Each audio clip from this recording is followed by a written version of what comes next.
Ladies and gentlemen, a year and about 8 days ago, about 450,000 Saskatchewan people walked into the privacy of a voting booth and with a simple, quiet, and peaceful mark exercised one of the most powerful privileges given to still too few people in our world.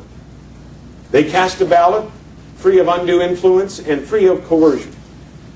They cast a ballot to choose who their government should be and who their opposition should be. 230,671 voted for the women and men that were and are our excellent candidates in the Saskatchewan Party. They voted for our party.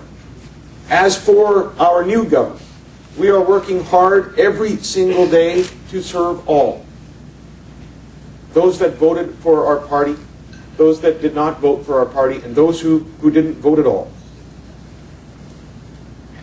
But for the purposes of this afternoon, I think we should consider a much smaller group of voters who voted last November the 7th, and what they might have been thinking even a year ago today, about a week after that election. You see, a year ago today, actually a year ago on the 7th of November, on Election Day, 62,527 Saskatchewan people, our neighbors and our fellow citizens, voted for our party for the first time. They had never marked a ballot for the Saskatchewan Party before. They took a bit of a chance on us. They believed what we said in the campaign. Maybe they liked our vision. Maybe they just wanted a change. But for the first time in their lives, they voted for our party. That's a minimum number, by the way. That's 62,527. And after they cast their ballot, and in the weeks that followed, I'm sure when they thought a little bit about politics or government, I'm sure they had some questions. Maybe they had some doubts. Maybe they had some reservations. I believe that their questions, those of this group of voters, are reflective of the kinds of questions and maybe some doubts that all Saskatchewan people had about a brand new government, a party that had never formed government in Saskatchewan before. Questions like, could they possibly keep, will they keep all the promises that they made? Questions like, do they have a hidden agenda? Is there something that they didn't say during the campaign that they will now implement now that they've won the election?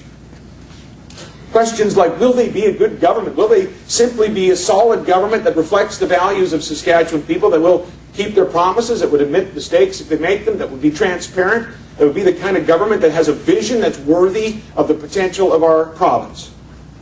Well, delegates, I want to consider how we're doing with respect to these questions today.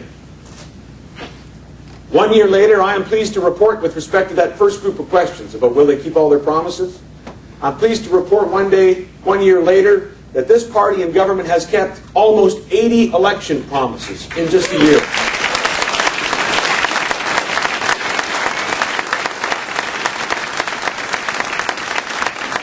Someone who is very familiar with political communications and political campaigns once told me that the most powerful words in politics are he did, or she did, or they did what they said they would do.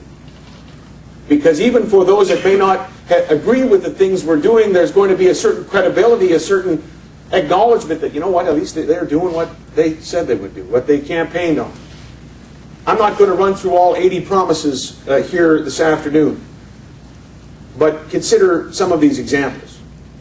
Early on in the campaign, we promised Canada's most aggressive youth retention plan, so that all post-secondary graduates can get all of their tuition costs back if they would but stay in Canada's greatest province and help build our future. That was a promise made, and a promise kept. And we have improved the plan already by extending it to those who got their education outside of Saskatchewan, so we can attract more talent, more young people to build their careers and futures here in Canada's fastest growing province, the province.